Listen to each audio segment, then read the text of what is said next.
ಆತ್ಮೀಯ H16 news ಅರ್ಥಾತ್ ಹೇ ಸೀತಾರಾಮಗೆ ಸ್ವಾಗತ. ನಾನು ನಿಮ್ಮವ MI ಅಥವಾ ಮಲ್ಲಪ್ಪ ಜೋತಾವ. ಆದ್ಮೇಲೆ ಈಗ ತಾವು ದಿನ ಸುದ್ದಿಗಳನ್ನ ಅದರ ಜೊತೆಗೆ ವಿಶೇಷತೆಗಳನ್ನ ನೋಡ್ತಾ ಹೋಗಿ ವಿಶೇಷ ಈ ಮೊದಲನೇ ಸುದ್ದಿಯನ್ನು ನೋಡಿ. ನೀರಿಗಾಗಿ ದಿನನಿತ್ಯ ಪಾಪ ಜನ ದೂರ ದೂರ ಹಳ್ಳಕ್ಕೆ ಬಾವಿಗಳಿಗೆ ಹೋಗಿ ನಿಂತಿದ್ದಾರೆ, ನೀರು ಸಿಗ್ತಾ ಇಲ್ಲ. ಕೆಲವು ಕಡೆ ಸಮಸ್ಯೆ ಬಗೆಹರಿಸ್ಬೋದು, ಅದು ದುಡ್ಡಿಲ್ಲ. ಪೈಪ್ಲೈನ್ ಹಾಕಬೇಕಾಗುತ್ತೆ, 20,000, 40,000, 30,000. ಆಮೇಲೆ ಜಮೀನು ಮಾಲಕರಿಗೆ ದುಡ್ಡು ಕೊಟ್ಟು ನಿಂತಿರಬೇಕಾಗ್ತದೆ. ಹಾಗೆ ಪಂಚಾಯತ್ಗಳಲ್ಲಿ ಕೂಡ ದುಡ್ಡಿಲ್ಲ. ಒಂದು ಪಂಚಾಯತ್ಗಳಿಗೆ ನೀವು ದುಡ್ಡು ಕೊಡಬೇಕು, ಕಂಟಿಜೆನ್ಸಿ ಫಂಡು. ಎರಡನೇದು ಮ್ಯಾನೇಜ್ ಪೋರ್ಟಲ್ನಿಂದ 2 TMC ನೀರು. ಇದು ತಾತ್ಕಾಲಿಕ ಪರಿಹಾರ. ನಾನು ಯಾವತ್ತೂ ಹೇಳ್ಕೊಳ್ತಿದ್ದೀನಿ, ಅಂತರ್ಜಲ ಮಟ್ಟ ಎಲ್ಲಿವರೆಗೆ ಹೆಚ್ಚಿಗೆ ಮಾಡೋದಲ್ಲ ಅಲ್ಲಿವರೆಗೆ ಸಮಸ್ಯೆ ಬಗೆಹರಿಲ್ಲ. ನಾನು ಯಾರೂ ಕೂಡ ಗಂಭೀರವಾಗಿ ಪರಿಗಣಿಸ್ತಾರೆ. ಈಗ ಹಳೆ ಮೈಸೂರಿನಲ್ಲಿ ಮಹಾರಾಜ ಕಾಲಕ್ಕೆ ಕೆಲವು ಕೆರೆಗಳಾಗಿವೆ. ನಮ್ಮ ಭಾಗದಲ್ಲಿ ಕೆರೆಗಳಿಲ್ಲ. ಅರ್ಗೀರವನ್ನು ಬಿಟ್ಟರೆ ಬೇರೆ ಎಲ್ಲಿ ಕೂಡ ಕೆರೆಗಳಿಲ್ಲ. ನಮ್ಮ ಕ್ಷೇತ್ರದಲ್ಲಿ 32 ಕೆರೆಗಳು. ಪ್ರತಿ ಹಳ್ಳಿಗೆ ಒಂದು 2-3 ಕೆರೆಗಳು ಬೇಕು. ಅದಕ್ಕೆ ಜಮೀನು ಕೂಡ ಯಾರು ಬರ್ತಾ ಇಲ್ಲ. ಆಮೇಲೆ ಸಿರ್ಪುರ್ ಮಾದರಿ ಅಂತರ್ಜಲ ಹೆಚ್ಚಿಕೊಳ್ಳುವಂಥ ಮನವಿ ತಗೊಂಡಿದ್ದೀವಿ. ಇದು ಭಾಳ ಯಶಸ್ವಿ ಪ್ರಯೋಗ. ಅದನ್ನು ಮಾಡೋದಕ್ಕೆ ಪ್ರಯತ್ನ ಪಡ್ತಾ ಇದ್ದೀವಿ. ಈಗ ಹಿಂದೆ ಸಿದ್ದರಾಮಯ್ಯ ಕಳೆದ ಸಲ ಮುಖ್ಯಮಂತ್ರಿಯಾಗಿ 20 ಕೋಟಿ ಕೊಟ್ಟಿದ್ರು. ಮತ್ತೆ ಕಳೆದ ವರ್ಷ 50 ಕೋಟಿ ಕೊಟ್ಟರು. ಈಗ 100 ಕೋಟಿ ಕೇಳಿದ್ದೀವಿ ಕನಿಷ್ಠ. ಅದು ನೋಡಿದ್ರೆ ಸಾವಿರಾರು ಕೋಟಿ ಬೇಕಾಗ್ತದೆ. ಅಂತರ್ಜಲ ಹೆಚ್ಚಿಗೆ ಮಾಡದೇ ಇದ್ದರೆ ಇದರ ಪರಿಣಾಮ ಏನಾಗಿದೆ ಅಂದರೆ, ಒಂದು ಆರೋಗ್ಯದ ಮೇಲೆ ಪರಿಣಾಮ ಬೀರ್ತದೆ. ಕುಡಿಲಿಕ್ಕೆ ನೀರಿಲ್ಲ, ದನಕರುಗಳಿಗೆ ನೀರಿಲ್ಲ, ಹೈನುಗಾರಿಕೆ ಕಡಿಮೆ ಆಗ್ತದೆ. ಮತ್ತು ಕೃಷಿಗಂತೂ ಭಾಳ ದೊಡ್ಡ ಹೊಡೆತ ಇದೆ. ಆ ಕಾರಣಕ್ಕಾಗಿ ನಾನು ತಮ್ಮ ಮುಖಾಂತರ ಒತ್ತಾಯ ಮಾಡ್ತೇನೆ, ಆದಷ್ಟು ಬೇಗನೆ 2 TMC ನೀರು ಬಿಡಬೇಕು ಮತ್ತು ಪಂಚಾಯತ್ಗಳಿಗೆ ಬೇಕಾದಷ್ಟು ಹಣವನ್ನು ಒದಗಿಸುವಂತೆ ನೋಡಬೇಕು. ಪತ್ರಿಕಾಗೋಷ್ಠಿಯ ಉದ್ದೇಶ ಕುಡಿನೀರಿನ ಕಳೆದ ವರ್ಷ ಮೇನಲ್ಲಿ ಮಳೆ ಬಂದು ಹಳ್ಳಗಳು, ಕೆರೆಗಳು, ಬಾವಿಗಳು ತುಂಬಿಕೊಂಡಿದೆ. ಈ ಸಲ ನೀರು ಸಮಸ್ಯೆ ಅಷ್ಟು ಆಗಲಿಕ್ಕಿಲ್ಲ ಅಂತ ನಾವೆಲ್ಲ ಅಂದ್ಕೊಂಡಿದ್ದೀವಿ.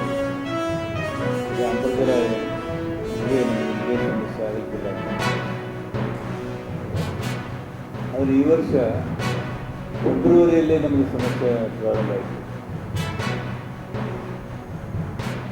ಫೆಬ್ರವರಿ, ಮಾರ್ಚ್, ಏಪ್ರಿಲ್ನ ಯಾವ ಮನೆಗೆ ಮಾಡ್ಕೊಂಡು ಬಂದಿದೆ. ಈಗ ಅತ್ಯಂತ ಗಂಭೀರ ಸಮಸ್ಯೆ ಉದ್ಭವವಾಗಿದೆ ಕುಡಿಯುವ ನೀರು.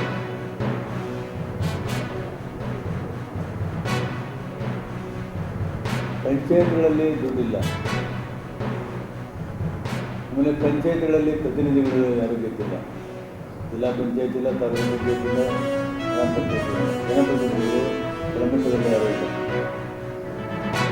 ಕೆಳಮಟ್ಟದಲ್ಲಿ ಜನಪ್ರತಿನಿಧಿಗಳು ಇದ್ದರೆ ಅಲ್ಲಿ ಸಮಸ್ಯೆಗಳನ್ನು ಅವರು ಎತ್ತಿ ಹೇಳ್ತಾ ಇದ್ರು ಮತ್ತು ನಾವೆಲ್ಲ ಪ್ರಯತ್ನ ಮಾಡಿ ಪರಿಹಾರ ಮಾಡ್ತಾಯಿದ್ವಿ. ಆದರೆ ಇವತ್ತು ಆ ಪರಿಸ್ಥಿತಿ ಇಲ್ಲ. ಹಾಗಾಗಿ ಅನೇಕ ಹಳ್ಳಿಗಳಲ್ಲಿ ನೀರಿನ ಸಮಸ್ಯೆ ಆದರೂ ಕೂಡ ಗೊತ್ತಾಗ್ತದೆ. ಕುಡಿಯೋಗಳು ಸರಿಯಾಗಿ ಹೋಗಲ್ಲ, ಅದು ಪರಿಸ್ಥಿತಿ ಬಗ್ಗೆ ತಿಳ್ಕೊಳ್ಳಲ್ಲ, ಸಮಸ್ಯೆ ಬಗೆಹರಿಸಲ್ಲ.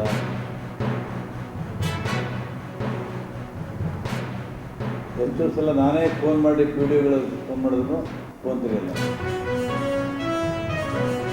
ಮೊನ್ನೆ ಜಿಲ್ಲಾ ಸಚಿವರು ಸಭೆಯಲ್ಲಿ ಮಾತಾಡ್ತಿದ್ದಾರೆ, ನಮಗೆ PDOಗಳು ಸಿಗಲ್ಲ ಅಂದರೆ ಪಾಪ ನಮ್ಮ ಊರಿನ ಹಳ್ಳಿ ಜನರಿಗೆ ಏನು ಸಿಗ್ತಾರೆ.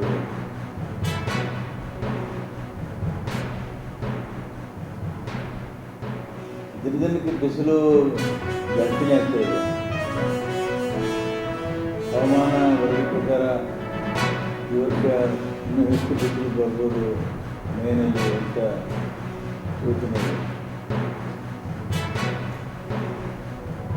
ತಕ್ಷಣ ಕುಡಿಯ ನೀರಿನ ಸಮಸ್ಯೆ ಬಗ್ಗೆ ಮೊನ್ನೆ ರಾಜ್ಯ ಸರ್ಕಾರದವರು ಚರ್ಚೆ ಮಾಡಿದ್ದಾರೆ. ಇವತ್ತು 45 ಕೋಟಿ ರೂಪಾಯಿ ಬೇಡಿಕೆ ಇರೋದು ಜಾಸ್ತಿ ಇದೆ. ನನ್ನ ಕ್ಷೇತ್ರದ್ದೇ ಕ್ರಿಯಾಗಿ ನೋಡಿದೆ ಕಾಸರಗೋಡು. ನನ್ನ ಕ್ಷೇತ್ರದ್ದೇ ಸುಮಾರು 4,32,00,000 ಬೇಡಿಕೆ ಇದೆ.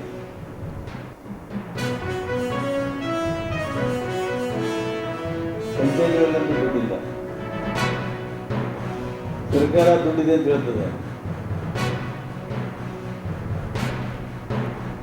ಕಂಟಿಜೆನ್ಸಿ ಫಂಡಲ್ಲಿ ದುಡ್ಡು ಕೊಡಬೇಕು ಅಂತ ನಾನು ಕೇಳಿದ್ದೀನಿ ನಮ್ಮ ಜಿಲ್ಲಾ ಮಂತ್ರಿಗಳಿಗೆ. ಒಟ್ಟು 36 ಪಂಚಾಯತ್ಗಳು ನೆನಪಿದ್ದಾರೆ. ಇನ್ನು 3-4 ಪಂಚಾಯತ್ಗಳಲ್ಲಿ ದುಡ್ಡಿದೆ, ಸ್ವಲ್ಪ ದುಡ್ಡಿದೆ. ಉಳಿದ ಪಂಚಾಯತ್ಗಳಲ್ಲಿ ಸಂಬಳ ಕೊಡೋಕ್ಕೂ ದುಡ್ಡು ಕೊಟ್ಟಿಲ್ಲ. ಹೀಗಿರುವಾಗ ಕಂಟಿಜೆನ್ಸಿ ದುಡ್ಡು ಕೊಡದೆ ಹೋಗಿದ್ರೆ ಗ್ರಾಮ ಪಂಚಾಯತಿಗಳು ಮತ್ತು ನಮ್ಮ ಅಧಿಕಾರಿಗಳು ಉಳಿದ ಸಾಧ್ಯ. ಇದಕ್ಕೆ ನಾನು ಸರ್ಕಾರಕ್ಕೆ ಒತ್ತಾಯ ಮಾಡ್ತೀನಿ, ಆದಷ್ಟು ಬೇಗನೆ ಬೇಡಿಕೆಯಂತೆ ಹಣವನ್ನು ಬಿಡುಗಡೆ ಮಾಡಬೇಕು. ಮೊನ್ನೆ ಮೀಟಿಂಗ್ ಆಯ್ತಲ್ಲ ಬಿಜೆಪಿ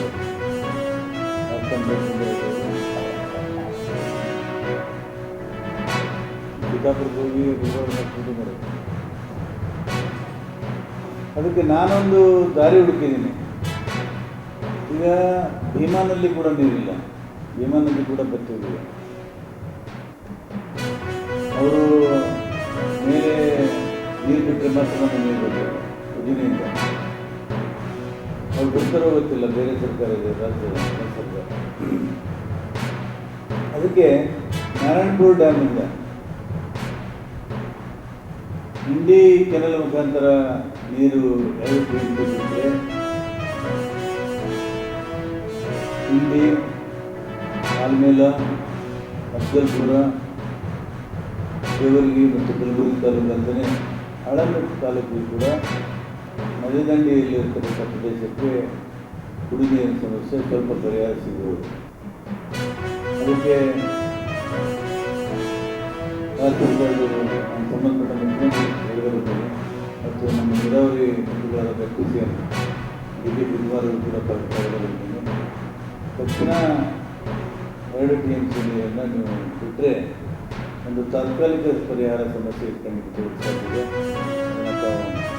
ಮಾಡಬೇಕು ಅಂತೇಳಿ ನಾನು ವಿನಂತಿ ಮಾಡಿದ್ದೇನೆ. ಭಾಳ important cabinet meeting. Important cabinet ಮೀಟಿಂಗಲ್ಲಿ ಕಾಂಗ್ರೆಸ್ ಅಧ್ಯಕ್ಷರೇ ಇಲ್ಲ, ಉಪಮುಖ್ಯಮಂತ್ರಿಗಳಿಲ್ಲ. ಇದ್ಯಾವ ಇಂಪಾರ್ಟೆಂಟ್ ಮೀಟಿಂಗ್ ಹಂಗಾರೆ?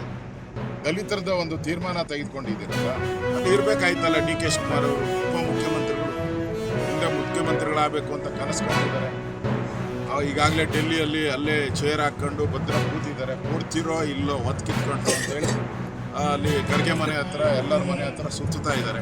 ಅಲ್ಲಿ ಅವ್ರು ಸುತ್ತುತ್ತಾ ಇರೋವಾಗ ನೀವು ಇಲ್ಲಿ ಮಾಡಿದ್ದೀರಾ ಅಂದರೆ DK ಶಿವಕುಮಾರ್ಗೆ ಟಾಂಗ್ ಕೊಡೋಕ್ಕೋಸ್ಕರ ಇದು ಮಾಡಿರೋದು. DK ಶಿವಕುಮಾರ್ ಅವ್ರನ್ನ ಈ ಸಮುದಾಯದ ವಿರೋಧಿ ಅನ್ನೋದು ಬಿಂಬಿಸೋದು, ಯಾವ ದಲಿತ ಸಮುದಾಯದ ವಿರೋಧಿ ಅಂತ ಬಿಂಬಿಸೋಕ್ಕೋಸ್ಕರ ಮಾಡ್ತಾ ಇರುವಂಥ ಒಂದು ಕ್ಯಾಬಿನೆಟ್ ಇದಷ್ಟೇ. ಇದೆಲ್ಲ ಸಿದ್ದರಾಮಯ್ಯನವ್ರ ಪ್ಲ್ಯಾನು. ಅವ್ರು ಮೊದಲಿಂದ JDS ಇದ್ದಾಗೂ ದೇವೇಗೌಡರನ್ನ ಹೆಂಗೆ ಮುಗಿಸ್ಬೇಕು ಅಂತ ಮಾಡಿದ್ರು. ಈಗ DK ಶಿವಕುಮಾರ್ನ ಹೆಂಗೆ ಮುಗಿಸ್ಬೇಕು ಅಂತ ಮಾಡ್ತಾ ಇದ್ದಾರೆ. ಒಟ್ಟಲ್ಲಿ ಒಳ ಜಗಳದಲ್ಲಿ ಹಾಳಾಗಿ ಸರ್ಕಾರ ಹಾಳು ಮಾಡಿ ಇಟ್ಟಿದ್ದಾರೆ. ಸರ್ಕಾರದಲ್ಲಿ ಏನು ಅಭಿವೃದ್ಧಿ ಕಾರ್ಯ ಆಗ್ತಾ ಇಲ್ಲ. ಬಡ್ಜೆಟ್ ಆಯ್ತಲ್ಲಪ್ಪ, ಬಡ್ಜೆಟಲ್ಲಿ ಏನೇನು ಘೋಷಣೆ ಮಾಡಿದ್ರು, ಒಂದು ಆರ್ಡ್ರೇ ಆಗಿಲ್ಲ. ಆರ್ಡ್ರ್ ಇಶ್ಯೂ ಮಾಡಬೇಕಾಯ್ತು, ಒಂದು ಆರ್ಡ್ರ್ ಇಶ್ಯೂ ಮಾಡ್ತಾ ಇಲ್ಲ. ನಾನು ಚೆಕ್ ಮಾಡ್ತಾ ಇದ್ದೀನಿ, ಆರ್ಡ್ರ್ ಯಾವುದು ಇಶ್ಯೂ ಮಾಡ್ತಲ್ಲ. ಅಂದರೆ ಈ ಸರ್ಕಾರ ಕುರ್ಚಿಯ ಕಾಳಗದಲ್ಲಿ ಈ ಸರ್ಕಾರ ಪತನ ಆಗೋದು ಶತಸಿದ್ಧ. ಕುರ್ಚಿಯ ಕಾಳಗದಲ್ಲಿ ಈ ಸರ್ಕಾರ ಪತನ ಆಗುತ್ತೆ. ಮೋಸ ಮಾಡಿಬಿಟ್ಟು ಜನಗಳಿಗೆ ಮೋಸ ಮಾಡಿ 3 ವರ್ಷ ಆಯ್ತಲ್ಲಪ್ಪ. ಏನು ಐದಾಗ ಏನು ಮಾಡಿದ್ದಾರೆ ಹೇಳಿ? ಐದಾಗ ಏನು ಒಳ್ಳೆ ಕೆಲಸ ಮಾಡಿದ್ದಾರೆ? ಏನೂ ಇಲ್ಲ, ಡೆವಲಪ್ಮೆಂಟ್ ಇಲ್ಲ. ಐದಾಗಳಿಗೆ ಬೋರ್ಡುಗಳಿದೆಯಲ್ಲ, ಐದ ಬೋರ್ಡು ವಾಲ್ಮೀಕಿ ನಿಗಮ ಇರ್ಬೋದು, ಅಂಬಿಗರ ಚೌಡಯ್ಯ ಇರ್ಬೋದು, ಈ ಥರದ್ದೆಲ್ಲ ನಿಗಮಗಳಿದೆ. ಹಣನೇ ಕೊಟ್ಟಿಲ್ಲ.